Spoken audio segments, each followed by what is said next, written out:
김장한 목사님 극동방송의 대표로 계시죠. 그분의 아드님이 김요셉 목사님이십니다. 그 김요셉 목사님께서 삶으로 가르치는 것만 남는다라는 책에 어린 시절의 일화를 기록해 놓으셨습니다. 김장한 목사님이 미국에 유학 중에 지금의 사모님을 만나서 결혼하셨는데요. 그 사모님은 미국인이면서 백인이십니다. 그래서 당연히 사진에 보신 것처럼 그 아들 김요셉 목사님은 우리 흔히 말하는 혼혈이신 것입니다. 근데 이 김요셉 목사님은 경기도 수원에서 태어나셔서 자라셨기 때문에 사실 영어를 그리 썩 잘하지는 못하셨던 것 같습니다. 초등학교 4학년 때 김장한 목사님께서 안식년이 되어서 사모님의 고향인 미시건으로 안식년을 맞아 가셨습니다. 그리고 그곳에서 이 김요셉 목사님은 초등학교 4학년 학교를 다니게 된 것입니다. 영어도 잘 못하고 또 새로운 곳에 왔는데 한국에서 그 혼혈이라는 이름으로 이런 것 때문에 따돌림 당하는 그 경험이 있기 때문에 이곳에서도 내가 따돌림 당하면 어떡하나 하는 걱정과 두려움을 가지고 학교에 입학하고 등교한 것입니다. 근데 여러분, 그 첫 번째 수업이 어떤 수업이었냐면 영어 스펠링을 복습하는 시간이었다고 합니다. 그 선생님이 학생을 칠판으로 불러서 그 영어 단어를 불러주면 그 단어를 칠판에 써야 되는 것이죠. 근데 선생님이 한참을 진행하다가 이 김요셉 목사님과 눈이 마주쳤습니다. 그래서 말하시죠. 요셉아, 앞으로 칠판 앞으로 나와라. 앞으로 나가면서 이런 생각이 드는 겁니다. 야, 선생님 참 잔인하시다. 내 영어도 부족하고 내가 많이 부족한데 내가 친구들 앞에서 오늘 망신을 당하겠구나 라고 생각하고 그 칠판 앞으로 나간 것입니다. 선생님이 뭐라고 하시냐면, 요셉아, 너 한국말로 내 이름을 한번 써보겠니? 내 이름은 샤프야. 한국말로 써봐라 해서 말합니다. 당연히 그때까지 한국 학교를 다녔기 때문에 너무 자연스럽게 샤프라는 그 선생님 이름을 한글로 쓴 것입니다. 그래서 여러분, 난리가 나기 시작합니다. 뒤에 있는 학생 그 친구들이 자기 이름도 한글로 써달라고 말하는 것입니다.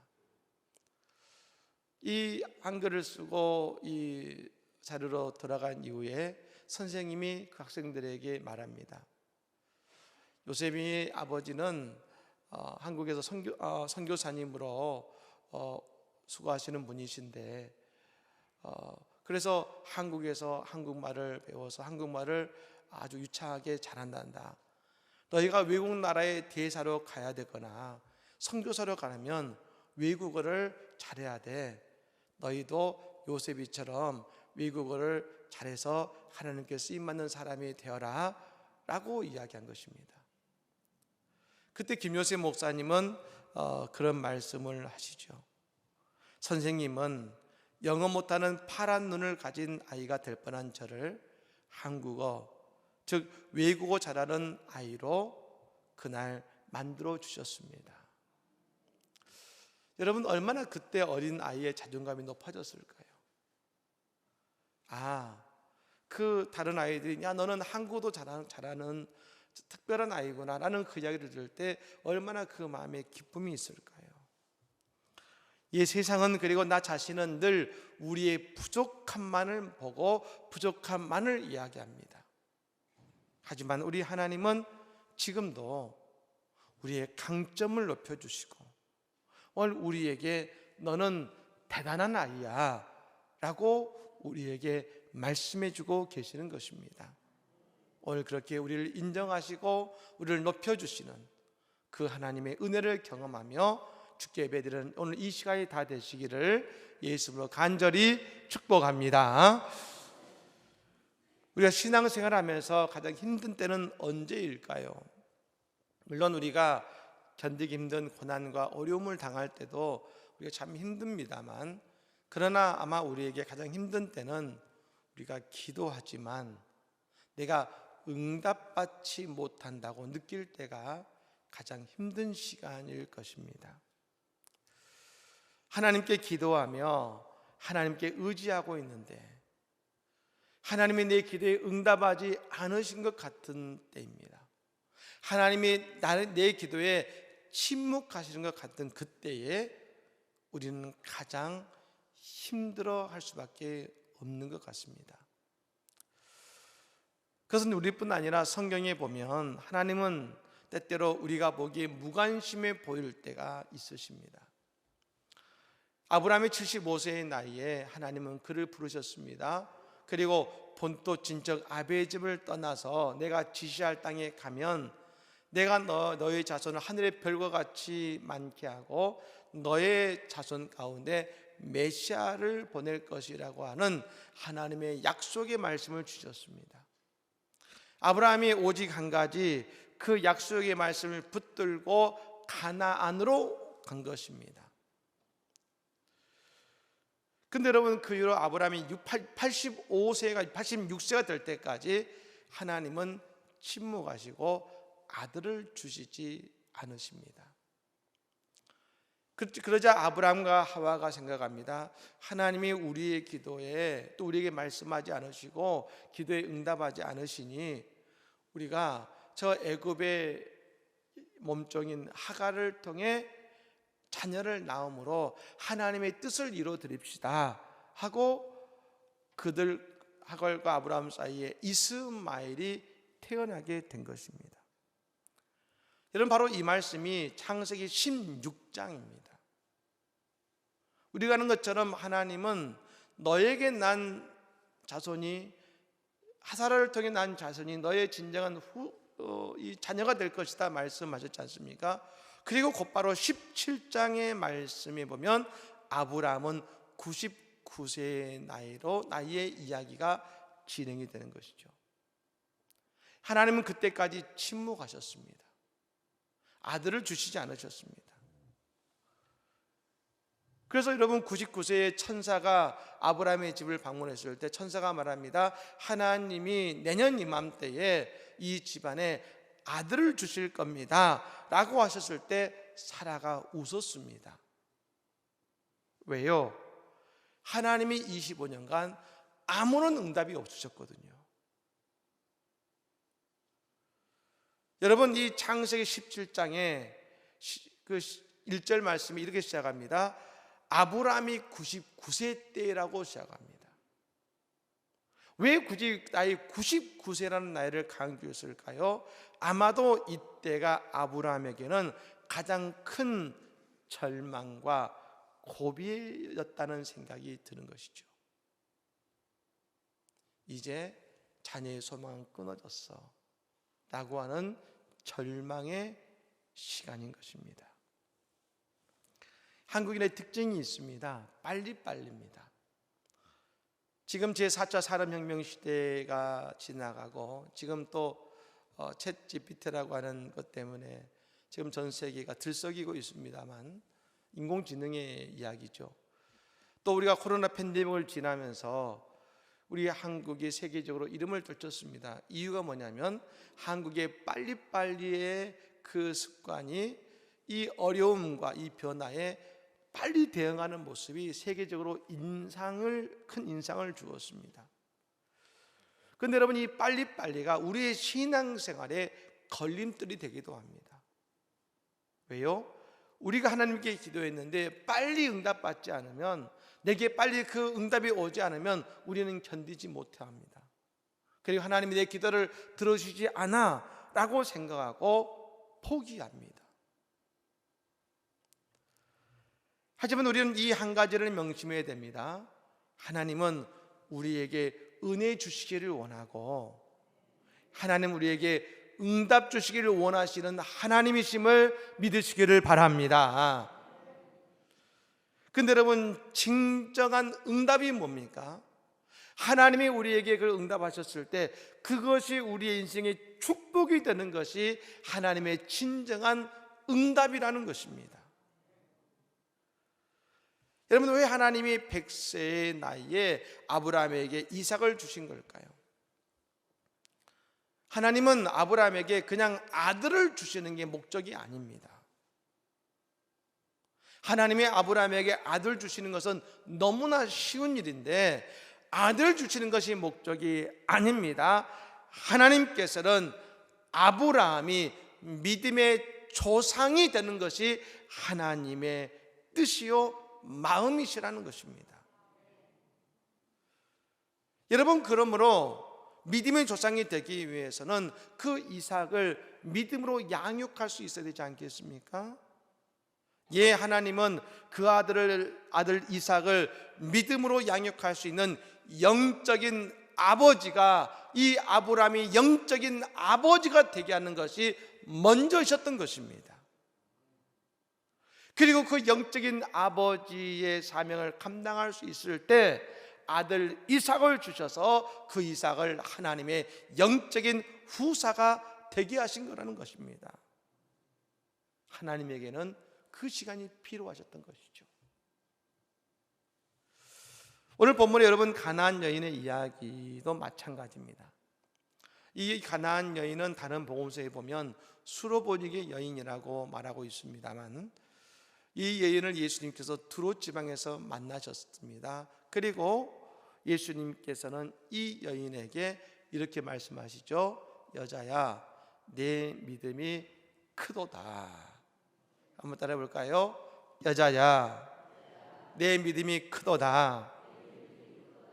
우리 여러분, 우리의 이름을 넣어서 한번 해보겠습니다. 시작. 양목사야, 내 믿음이 크도다. 네. 여러분, 우리에게 그 주의 음성이 들려지기를 간절히 축복합니다. 근데 여러분, 이 크다는 말은 헬라 원어로 보면 메갈레라는 말입니다. 이 메갈레는 지금에 있는 메가톤이라는 그 말의 어원이 되죠. 그러니까 예수님이 뭐라고 하십니까? 여인아, 네 믿음은 메가톤급이다 라고 말씀하고 계시는 것입니다. 여러분, 그런 믿음의 사람을 이스라엘 땅에서 만난 것이 아니라 이방 땅, 저 두로라는 지역, 특별히 두로라는 지역은 이스라엘 백성들이 가장 경멸하는 땅입니다. 바로 그 이스라엘 백성들이 가장 경멸하는 두로라는 땅에 있는 이방 여인에게 예수님 오늘 처음으로, 아니 공생에서 처음으로 누군가에게 내 믿음이 크도다고 처음으로 말씀하고 계신 것입니다. 전 이 구절을 보면서 좀 더럽다는 생각도 들었습니다. 내가 예수를 믿는다고 하는데, 내가 그래도 목사인데, 예수님을 믿는데 교회 밖에 다른 사람을 보고 예수님이 내 믿음이 크도다 하면 어떡하나. 근데 사실 여러분, 이런 일이 현실적으로 일어났습니다. 어떻게요? 오늘 본문에 나와 있는 가나안 여인의 바로 앞에 있는 말씀이 어떤 말씀이냐면 바리새인과 사두개인이 예수님과 토론하는 장면입니다. 예루살렘에서요. 근데 여러분, 예수님은 이 바리새인과 사두개인들의 믿음에 대해서 단 한마디도 말씀하지 않으셨습니다. 오히려 저 두로 지역의 수로보니게 여인에게 큰 믿음을 발견하신 것입니다. 여러분, 우리는 교만해서는 안 됩니다. 우리가 교회에 있다고 나의 믿음이 크다고 오해해서는 안 됩니다. 내 직분이 내 믿음이 큼을 말해주는 게 아닙니다. 우리의 믿음은 내가 평가하는 것이 아니라 예수님이 나의 믿음을 평가하시고 나의 믿음을 판단하신 것 아니겠습니까? 여러분, 예수님 우리를 보시고 내 믿음이 크도다 말씀하시는 은혜가 있기를 간절히 축복합니다. 여러분, 이 여인은 과연 네 믿음이 크도다 하셨는데 어떤 믿음입니까? 이 여인은 귀신 들린 딸을 데리고 있는 여인입니다. 이 여인은 그 귀신 들린 딸에게 귀신을 쫓아내고 회복되기를 위해서 이곳에 온 것인데요, 본문에 보면 예수님은 이 여인에게 3번 거절하셨습니다. 첫 번째 어떻게 거절하셨습니까? 무관심하셨습니다. 두 번째는 차별하셨습니다. 난 이스라엘을 위해서 왔지 너희를 위해 온 게 아니야. 차별하셨어요. 세 번째는 개 취급하셨습니다. 예수님 점점 더 덧센 표현을 하시는데도 그 여인은 그것을 다 감내하고 마침내 주님의 축복을 경험했습니다. 우리는 묻게 됩니다. 도대체 예수님은 이 여인에게 무엇을 원하시고 어떤 모습으로 변화되기를 원하셔서 세 번이나 거절하셨는가? 그리고 그 거절 속에는 어떤 은혜가 숨어 있었기에 여인이 큰 믿음으로 변화될 수 있었는가? 먼저 이것입니다. 예수님은 여인의 물음에 외침에 무관심하셨습니다. 오늘 본문 22절의 말씀에 이렇게 합니다. 우리 같이 한번 읽어볼까요? 22절의 말씀을 읽어봅니다.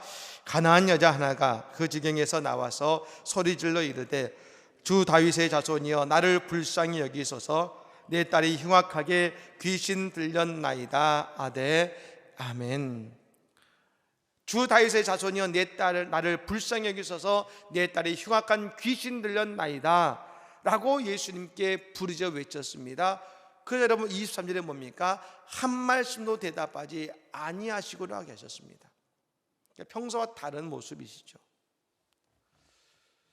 우린 여러분 이 모습을 봐야 되는데요, 내 딸이 흉악한 귀신 들렸나이다 합니다. 즉 여러분 이것은 단순하게 병을 주고 귀신을 쫓아내는 단순한 문제가 아님을 알아야 됩니다. 오늘 여러분 이 여인을 이렇게 소개하고 있습니다. 가나안 여인 한 명이라고 그랬습니다. 가나안 여인이라고 이야기하고 있죠. 여러분 다른 복음서에는 수로보니 여인이라고 말하고 있습니다만 가나안 여인이란 여러분 이 말은 이 당시에 쓰지 않던 말입니다. 언제 가나안이라는 말을 썼냐면 여호수아 시대에 썼습니다. 가나안 사람이라는 말을 쓴 것이죠. 근데 여러분 이 가나안 사람을 하나님은 뭐라고 하셨냐면 저 땅에서 그들을 몰아내야 될 사람, 쫓아내야 될 사람, 물리치고 몰아내야 되는 대상으로 하나님 말씀하셨고, 가나안 사람은 또 어떤 사람이었냐면 우상을 섬기는 사람을 가나안 사람이라고 명명하셨습니다. 여러분 지금 이 로마 시대에는 더 이상 가나안 사람이 없는 시대입니다. 그런데도 오늘 이 여인을 향해서 가나안 여인이라고 부른 것은 그녀가 이 땅에 속해 있지만 지금 우상에게 철저히 붙들려 살아가고 있는 여인임을 우리에게 이야기해 주고 있는 것입니다. 그래서 여러분 하나님께서 몰아낼 수밖에 없는 그런 인생을 살아가고 있다는 것입니다. 즉 여러분 지금 이 여인은 예수님 앞에 나왔지만 그 귀신을 몰아내는 것이 문제가 아니라 그녀의 삶의 본질을 변화시키지 않으면 안 되는 지금 모습이 그녀의 모습이라는 것입니다. 여러분 말씀드린 것처럼 하나님이 아브라함에게 이삭을 주시는 것은 문제가 되지 않습니다. 당장이라도 줄 수 있지만 하나님께서는 그 이삭을 영적인 장자로 키우는 것이 중요하시단 말입니다. 이 여인의 진정한 문제는 귀신이 아니라 지금 이 여인의 삶이요 우상에게 붙들려 있는 그 삶이 문제라는 것입니다. 여러분 오늘 이 여인은 예수님께 이렇게 외칩니다. 주여 나를 불쌍히 여기소서. 우리 한번 고백해 볼까요? 주여 나를 불쌍히 여기소서. 주여 나를 불쌍히 여기소서. 이 여인은 딸 때문에 고백한 것 같이 보입니다. 나를 불쌍히 여기소서. 근데 여러분 만일 그랬다면 내 딸을 불쌍히 여기소서라고 해야 됩니다. 근데 뭐라고 합니까? 나를 불쌍히 여기소서. 여러분 나의 진짜 문제가 보여야 됩니다. 내가 돈이 부족해서, 내가 사람을 잘못 만나서가 아닙니다. 오늘 나의 인생의 진짜 문제는, 문제를 내가 깨달아야 됩니다. 나의 문제를 깨달아야 됩니다. 주님을 향해 뭐라고 합니까? 주여 나를 불쌍히 여기소서라고 외칠 수 있는 나의 본질의 문제, 죄의 문제, 내 인생을 붙들고 있는 어둠의 문제를 우리는 분명히 볼 수 있어야 된다는 것입니다. 여러분, 이 여인이 예수님의 침묵 속에서 자신이 얼마나 불쌍한 존재인지를 깨닫게 된 것입니다. 그는 어떻게 됩니까? 더더욱 예수님께 매달리지 않겠습니까? 예수님께 소리 지르게 되지 않겠습니까?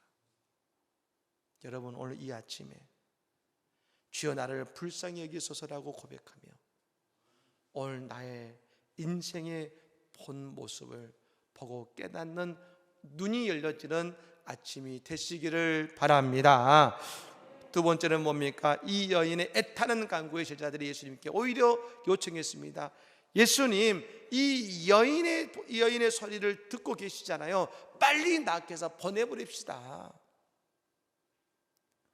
여러분, 여기 보내소서라는 말이 헬라어 원어로 보면 죄를 사면하다, 죄를 용서하다는 말입니다. 그러니까 어떤 말입니까? 빨리 귀신 쫓아서 빨리 귀신 쫓아내 보내주십시오라는 말과 같은 것입니다. 근데 여러분, 예수님은 뭐라고 하십니까? 24절의 말씀에 이렇게 제자들에게 화답하십니다. 예수께서 대답하여 이르시되 나는 이스라엘 집에 잃어버린 양 외에는 다른 데로 보내심을 받지 아니하였노라 하시니 하십니다. 나는 이스라엘의 집 잃어버린 양 외에 다른 데로 보내심을 받지 않았다. 여러분, 예수님 보시면요, 이전에 이방인의 병도 고쳐주셨었습니다. 근데 오늘 왜 예수님은 이렇게 말씀하실까요?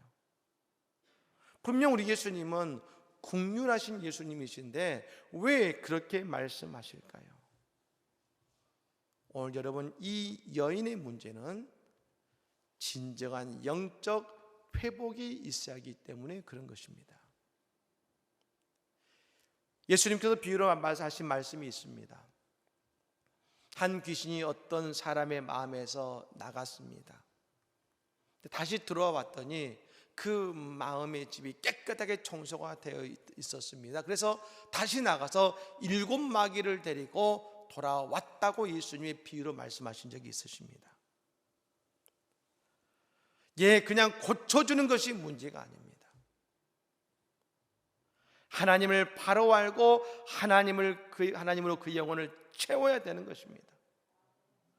여러분, 왜 유대인들은 예수님께서 그들의 병도 고쳐주시고 그들의 귀신도 쫓아주셨을까요? 그들에게는 하나님의 말씀이 있으므로 하나님의 말씀으로 채울 수 있기 때문입니다. 하지만 여러분, 이 여인에게 귀신을 쫓아줄 수 있죠. 그 딸의 귀신을 쫓아줄 수 있습니다. 하지만 그 다음에 어떻게 되겠습니까? 다시 우상으로 그녀의 인생을 채우지 않겠습니까?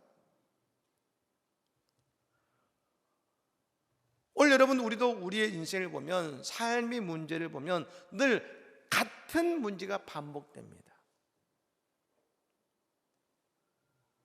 돈 문제가 있는 사람, 돈 문제를 해결해 주면 또다시 돈 문제가 반복되고 발생합니다. 폭력으로 문제가 있는 사람, 그 폭력의 문제를 해결해 주면 또다시 폭력의 문제가 반복됩니다. 여러분, 우리가 보면 그 문제를 해결해 줬을 때 얼마나 그 감사한 마음, 이제는 정말 다시는 안 그러겠습니다, 이제는 내가 절대로 그런 일이 없습니다라고 맹세하고 다짐하는 그 모습 보면 안심이 되잖아요. 이제 다시 안 그러겠구나. 근데 여러분, 또 반복되잖아요.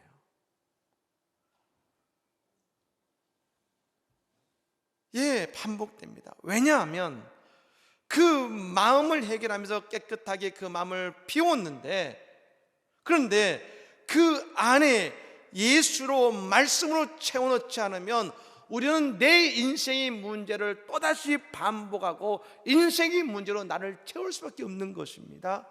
그리고 뭐라는지 아십니까? 나도 나를 어쩌지 못하겠어요 라고 말합니다. 당연하죠. 그러니 늘 인생이 나란히 쳇바퀴 돌듯 같은 문제가 반복되고 반복되는 것입니다. 여러분, 문제는 비우는 것이 중요한 게 아닙니다. 내 인생을 예수로 채우고 말씀으로 채우지 않는 것이 문제인 것입니다. 여러분, 우리가 예수로 채우지 않고 잘 되기를 바라는 것은 우리의 헛된 소망일 수밖에 없는 것입니다. 우리가 기도와 말씀으로 예수로 우리 인생을 채워야만 되는 것이죠. 여러분, 그래서 오늘 여인이 이렇게 뭐라고 고백합니까? 한번 따라해 볼까요? 주여 나를 도우소서. 주여 나를 도우소서. 그냥 고백이 아닙니다. 그녀는 예수를 만나 예수님의 침묵 속에 자신의 본질적 문제를 알았습니다. 근데 문제는 뭐냐? 그녀가 문제는 알았지만 어찌 해야 될지 알 수 없었다는 것입니다. 주여 나를 도우소서라는 말은 주님, 내가 어떻게 해야 될지 모르겠습니다. 나를 도와주십시오. 주님, 예수님 만나 내 우상을 털어낸 이 마음에 이제 무엇으로 채워야 될지 모르겠습니다. 도와주십시오. 예, 그녀는 지금 예수님의 말씀 속에서 지금 자신의 진짜 문제를 깨닫습니다. 저 귀신 들린 것도 그 모든 문제를 해결하고 싶지만, 이제 우상을 떠나고 싶지만 어떻게 해야 될지 알지 못하는 자신의 모습을 깨닫는 것이 중요했습니다. 그래서 외칩니다. 주여 나를 도와주소서.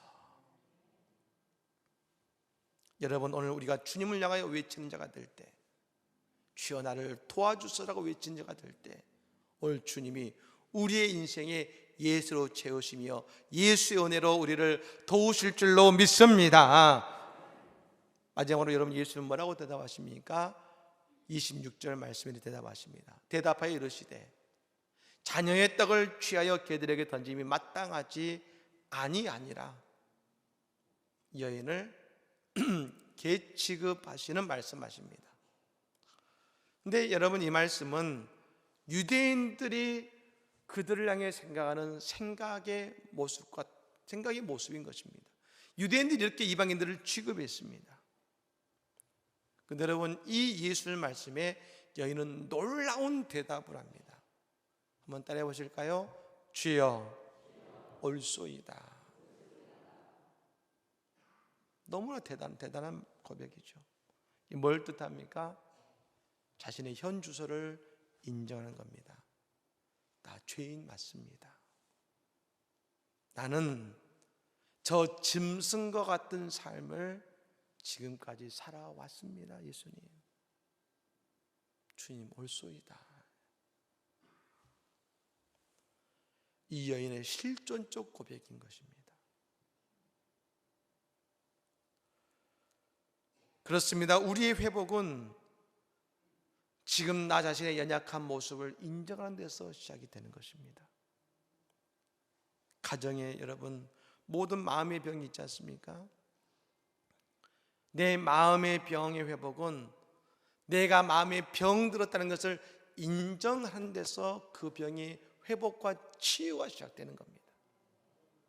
마음의 병이 있는 사람들 만나보면 다 나는 괜찮다 합니다. 저 사람이 문제라고 합니다. 저 일이 문제라고 말하지 늘 나는 괜찮다 말합니다. 그런데 정말로 그 사람의 마음의 병이 회복되기 시작한 것은 언제입니까? 내가 마음이 아파요라고 말할 때부터 치유와 회복이 시작되는 것이죠. 오늘은 말합니다. 주여 올소이다. 이 한마디의 대답은 자신의 죄를 온전히 깨닫게 될 때, 그리고 주님만이 하실 수 있다는 마음을 가지게 됨을 보여주는 것입니다. 그리고 그럴 때 이렇게 외칠 수 있는 것입니다. 주님, 개들도 주인의 상에 떨어지는 부스러기라도 먹지 않습니까?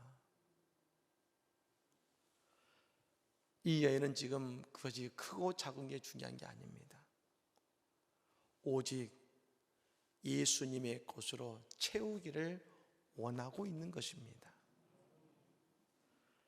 이 여인이 자신의 죄를 깨닫게 될 때에 예수님께 주님의 것을 간절히 간구한 것입니다. 그러니 여인의 주여 올소이다라는 고백은 그녀의 신앙 고백과 같은 것입니다. 주님, 나는 그런 죄인입니다. 그리고 이제 나는 예수로 나를 채우기를 원합니다. 그때 예수님이 28절의 말씀에 이렇게 여인에게 대답하십니다. 같이 읽어볼까요? 읽습니다. 이에 예수께서 대답하여 이르시되 여자여 내 믿음이 크도다 내 소원대로 되리라 하시니 그때로부터 그의 딸이 나으니라. 아멘. 예수님이 여인에게 말씀하십니다. 여자여 내 믿음이 크도다. 여러분, 여인은 내 딸만 낳으면 된다가 아닙니다. 예수님을 통해 자신의 죄와 자신의 인생의 문제점을 발견하고서 예수님이 아니면 안 된다고 고백하고 있는 것입니다. 예수님께서 주시는 저 부스러기라도 엄청난 축복이요 능력이라고 고백합니다. 그때 여인은, 예수님은 이 여인의 믿음을 보십니다. 여러분, 믿음은요, 나 그냥 예수님 믿습니다 하는 것이 아닙니다. 빛 대신 예수님 앞에 우리가 서게 될 때에 나의 죄가 온전히 보여지고 말입니다. 내가 나의 욕심과 교만 때문에 깨트려버린 나의 관계, 나의 인생, 아니 무엇보다도 하나님과의 그 깨어져 버린 관계를 보게 될 때 우리는 진정으로 하나님을 믿는 믿음을 가지게 되는 것입니다. 여러분, 사역일을 가지고 전도할 때 어떤 분들은 그런 말씀하시죠. 아니 그거 듣고 그 영접기도 한다고 그 예수님 믿는 겁니까? 라고 말씀하는 분 계십니다. 근데 여러분, 영접기도를 통해 내 죄를 고백하고 나는 죄인이었습니다 고백하는 것이 여러분 쉬운 기도일까요? 정말 그 마음속에 예수님이 만져주시지 않으면 할 수 없는 기도 아니겠습니까? 믿음의 본질은 예수님이 아니면 안 됩니다. 예수님만으로 가능합니다. 예수님만 신뢰하고 의지합니다는 고백과 같은 것입니다. 그러므로 우리는 이렇게 고백해야 됩니다. 주여 올소이다. 나는 죄인이지만 주님은 언제나 옳습니다. 나는 주님의 것이라면 그것이 무엇이든지 나의 인생이 채우는 인생이 되겠습니다 라는 그 고백 앞에 주님은 그녀의 소원대로 그 딸의 귀신을 쫓아내 주신 것을 믿으시기를 바랍니다. 이제 주님은 아신 겁니다. 이제 이 여인은 더 이상 우상에게 붙들린 인생이 아니라 하나님을 섬기며 하나님을 사랑하는 하나님의 딸이 되었구나. 여러분, 오늘 우리의 기도에 하나님의 침묵하시는 것 같습니까? 하나님께서 우리의 진정한 구원을 위해 하나님은 지금 인내하고 계신 것입니다. 오늘 우리의 그 간절한 기도 앞에 누가 가장 애가 타실까요? 오늘 내가 애가 탈까요? 아니요. 지금 빨리 그것을 들어주고 싶으신 하나님의 마음이 타실 것입니다. 하지만 하나님의 그 인내함 속에 우리의 구원이 임하는 것입니다. 그것이 바로 십자가의 사랑인 것입니다. 오늘 이 시간 여러분, 우리 모두 다 이 주님의 은혜 안에서 주여 올소이다 고백하며 주님의 응답과 사랑과 기적을 경험하는, 그리고 주님의 귀한 내 믿음이 크도다 말씀하시는 주의 은혜를 경험하는 그리고 모든 성도들의 복된 삶이 다 되시기를 예수님으로 간절히 축복합니다. 아멘.